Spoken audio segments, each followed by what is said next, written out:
Hi everyone, welcome back to my channel. I'm Sally and this is Secret Life of a Seamstress. If you are new to my channel, welcome. My channel is all about sewing and knitting and crafting and everything to do with sewing, knitting and crafting. I love to talk about what I'm making, what I'm sewing, things I have made, lots of different things like that.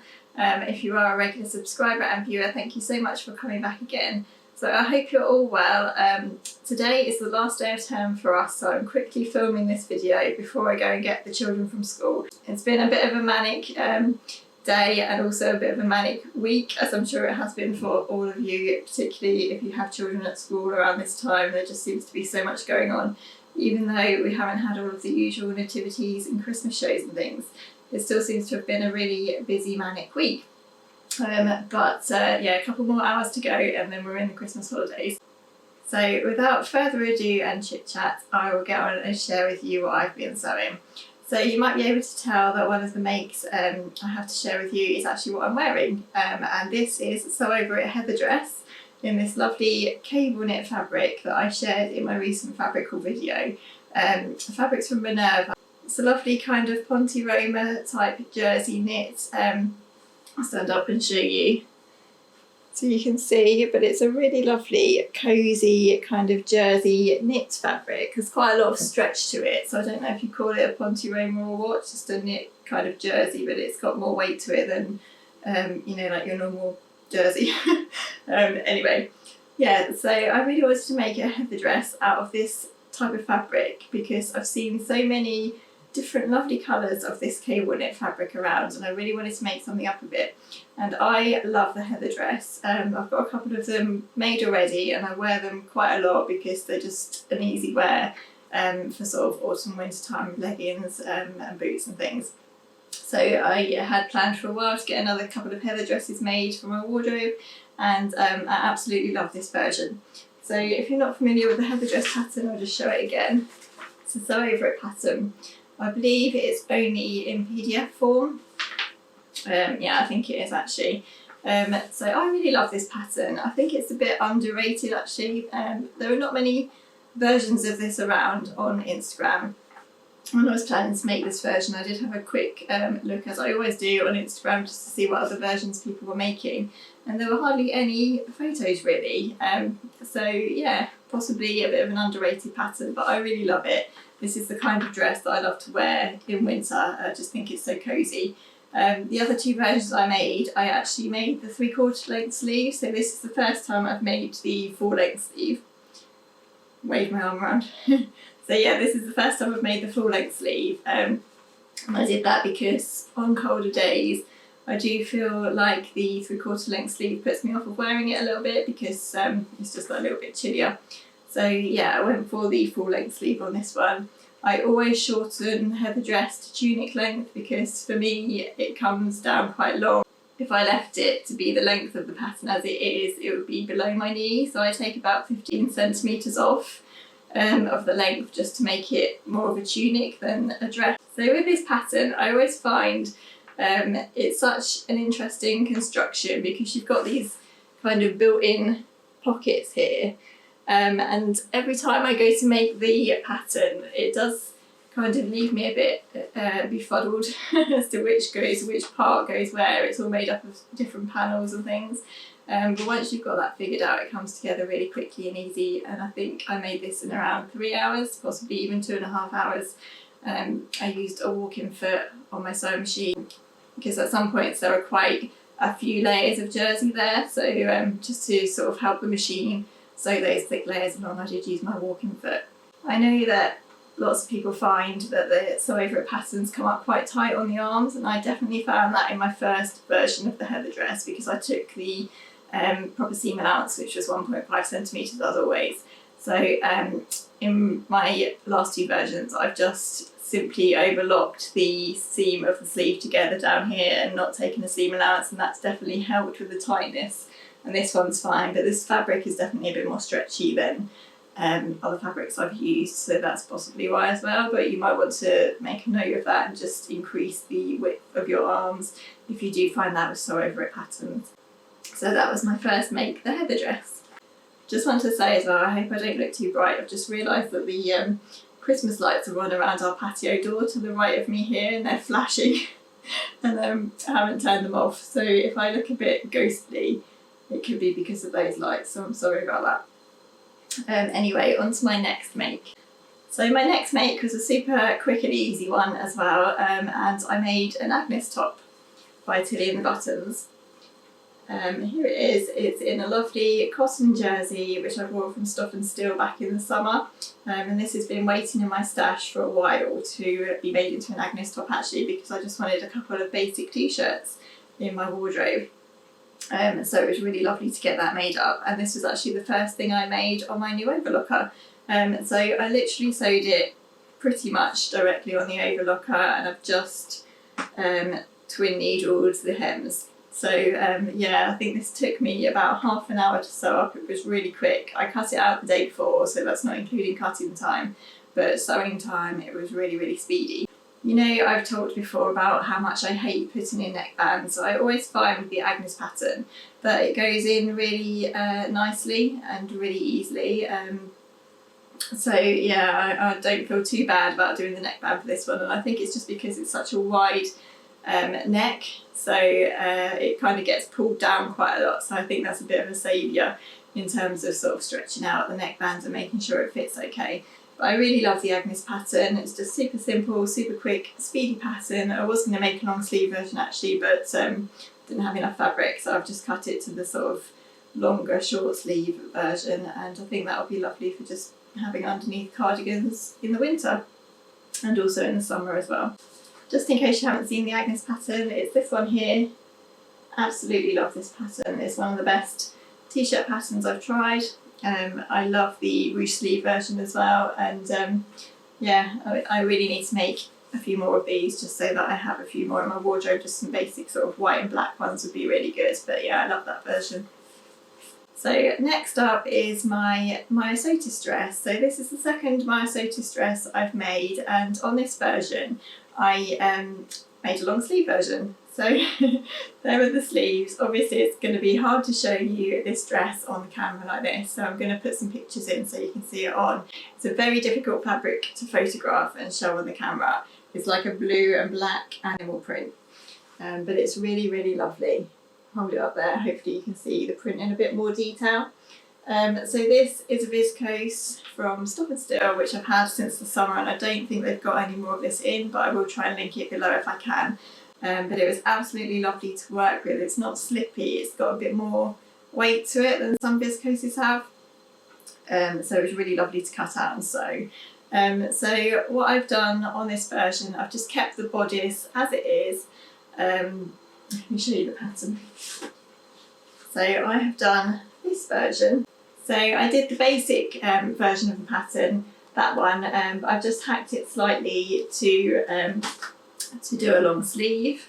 And to do the long sleeve, I just lengthened the sleeve on the pattern, lengthened it straight down and elasticated at the cuff. So super simple to do. And with regard to the skirt, I've just done exactly what I did before in my previous version, and I've made a tiered skirt rather than a skirt and a frill, so the tiers are slightly bigger than they are in the pattern, and I absolutely love this. I really love it as a long sleeve version. I just think it's perfect for winter time really, and I might actually wear this on Christmas Day. You never know, but yeah, I'm really pleased with how this came out. I think it would be lovely as a maxi dress with long sleeves as well, but I didn't have quite enough fabric to make another tier, unfortunately, so instead I just made a mini version. I finished it with some black buttons from my grandma's button tin that I inherited again, which has come in really handy. I've used quite a lot of those buttons for lots of different things, so that's lovely. I think there'll be many more Myosotis dresses in the future, especially in the summertime. So yes, I think that's probably all there is to say about this make. I absolutely love it. It's pretty easy to change the sleeves to a long sleeve just by lengthening down the pattern, and you could include a cuff. I would love to do that actually next time. I'd really like to borrow the sleeve of the Pussy Bow blouse I sew over it and just attach it to this pattern. I think that would be really pretty. But I just feel like there's so many different hacks you could do with this pattern and so many different versions I would like to try of it. So stay tuned for that. But yeah, love this one. That was my third make.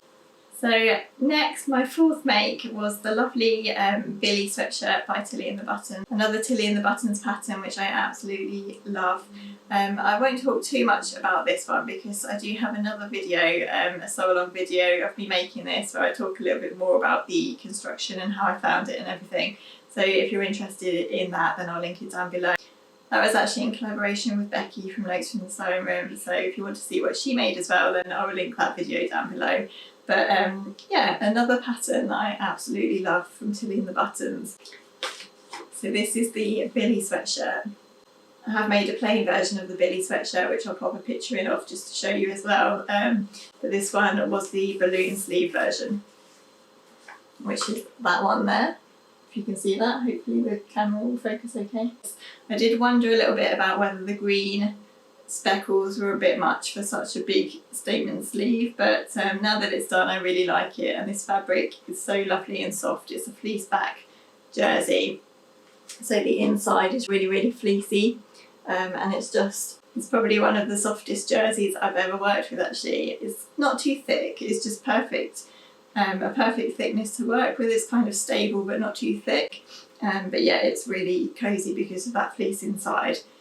I think, as I said in my sew along video, next time I make this, I will maybe not do the gather at the top and just have the gather at the bottom of the sleeve, just to take out a bit of that fullness, because it is, when you're wearing it, it's big and full, and I did have to ask my husband if it looked like I was wearing shoulder pads because they do stick out a little bit, but never mind.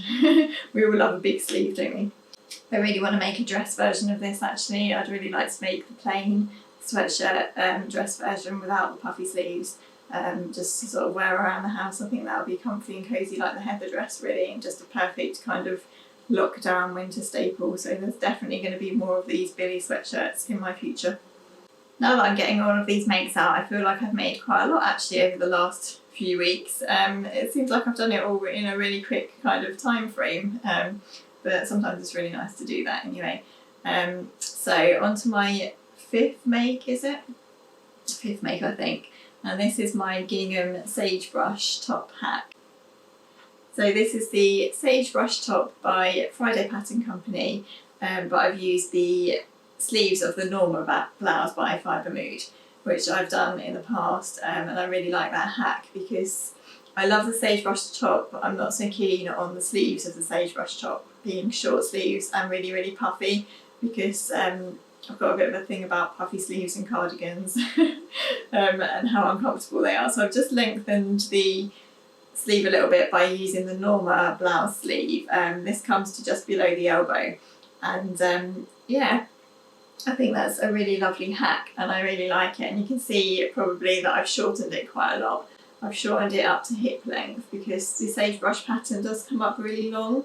When I made my first version, I had to hack quite a lot off of the length of the top to get it to where I wanted it to be. So this time I measured where I cut it off before, because I'm not organised enough to write these things down at the time. So I measured what length I'd cut my previous one to, and just reduced the pattern so that I didn't have to waste so much fabric this time. And I got this out of 1.5 meters of this lovely seersucker gingham fabric, which I bought from Stuff and Still. This fabric is really lovely. I washed it, pre-washed it and pressed it actually. Wasn't sure whether to press it or not because it has got that sort of crinkly texture to it. But actually the more you iron it, or the more you hover the iron over it, the more it kind of crinkles up, which is really nice. And because of that sort of crinkly texture, I feel like it's got a bit of warmth to it as well, which might sound a bit weird. But yeah, it does feel lovely and soft and a little bit cosy as well. It's kind of like double gauze actually, you know, when you iron double gauze it kind of shrinks up and gets a bit more crinkly. It was sort of like that. So that's the back of the top, just finished with bias binding as the pattern suggests. I really love that finish actually. I think it's a really neat finish to do bias binding for a neckline. So I really enjoyed doing that. And the teeny tiny cuff of the Fibre Mood Norma blouse is really lovely to do as well, because you've got such a big full sleeve here. It's really nice to kind of gather it all into that delicate little cuff there. So I'm really pleased with that. I'm kind of feeling like, because these patterns aren't new to me, I don't feel like I've got so much to say about them, other than that I'm really pleased with them. But I actually am really pleased with this. It's the first thing I've ever made in a gingham fabric, and I really like it. I've seen so many lovely gingham makes over on Instagram and on YouTube and things, and kind of wondered whether they would suit me, but I think this black one is not too kind of what am I thinking of, like a country farmhouse kind of style. I think you can probably get away with the black one a little bit more than maybe if it was in a red, although red would be lovely for summer as well. What I'm trying to say is that I'm a gingham convert now. I really like gingham, whereas I wasn't sure in the past. But yeah, love this. Sagebrush top hack. I do have a blog post all about this and how I did the hack, and I'll link that down below again if anyone's interested. Yes, love that make too. So last but not least is the little tartan dress that I was going to make for my daughter. So I absolutely love this now that it's done. I have to say, when I was working with this fabric and when I was cutting it out, I was a little bit worried that it was going to be too thick for a dress, especially a little girl's dress. It is a brushed cotton, and that's what it's described as on the website, but to me it feels quite woolly. It's not wool, but it feels quite weighty and quite warm, so I was a little bit worried as to whether or not it would suit this kind of dress, but having made it up and seeing how it's turned out, I'm actually really pleased with it. So you can see the lovely Christmassy colour there. It's just really, really pretty. So this is the Cassiope mini pattern, which I've made before in a white double gauze, and I absolutely love this pattern for a little girl's dress. It comes together so lovely. So it's got the raglan sleeves here, and you can see that I've added in the little frill that I said I was going to try and do across the raglan. I hope this is showing up on the camera because obviously it's quite a busy print, but hopefully you can see there. So how I did that was just to cut a strip of fabric. So I folded over the strip of fabric and ironed it in half, and then I just gathered it and attached it to the raglan before I attached the raglan half of the sleeve, and that worked out really well. And I did the long sleeve version with a button back, and I've just used these little wooden star buttons I had because I thought they were quite festive for Christmas. And yes, I really, really am pleased with this, and I just hope that she's going to wear it and it won't be too warm for her, because she does get very warm and she'll probably strip off by lunchtime and be running around in her pants. But that's what making for children seems to be all about, isn't it? Spending hours making something for them to wear once and then grow out of. But yeah, what more to say about this? I love this pattern. I will link it down below. I think this pattern is going to be very well used for her. I think it would be lovely as well, just as like a little peplum. And I keep saying that I'm going to try the adult version of this pattern, because there is one that's Cassiope adult version. So that's everything I made in November and December. I really hope you like what I've made. I'll link everything down below that I can, patterns and fabrics, and everything that I've talked about. Thank you so much for watching. I think this will probably be my last video of 2020. I know that I still have my 5 favourite makes video to do, and possibly the video showing everything that I made in 2020, but I think that now they're probably going to have to wait until next year, because the children break up from school today, and I know that everything's going to get really manic, and I don't think I'll be able to fit in filming another video before they go back to school. If I do, then obviously I'll get it up if I can, but otherwise they'll be sort of first on my list in January. So just to say, I hope you all have a wonderful Christmas. Thank you so much for watching my videos and supporting my channel. I've loved chatting to people in the comments of my videos. I've loved watching other people's YouTube videos. I've just really enjoyed being more a part of this community over this last year. 2020 has been a big year, hasn't it, for everyone, but there's definitely been some good that's come out of it, and for me that's definitely been the crafting community and being able to make things, which is always good for mental health, and talk about making things and just chat to people that are interested in the things that I'm interested in. So I really am grateful for all the views, comments and likes. on my channel, and yeah, what more can I say? Just looking forward to next year and making more videos and chatting to you all. So thank you so much for watching. Have a lovely Christmas. As I say, enjoy the rest of your day, whatever you're doing, and I will see you probably in the new year. Bye.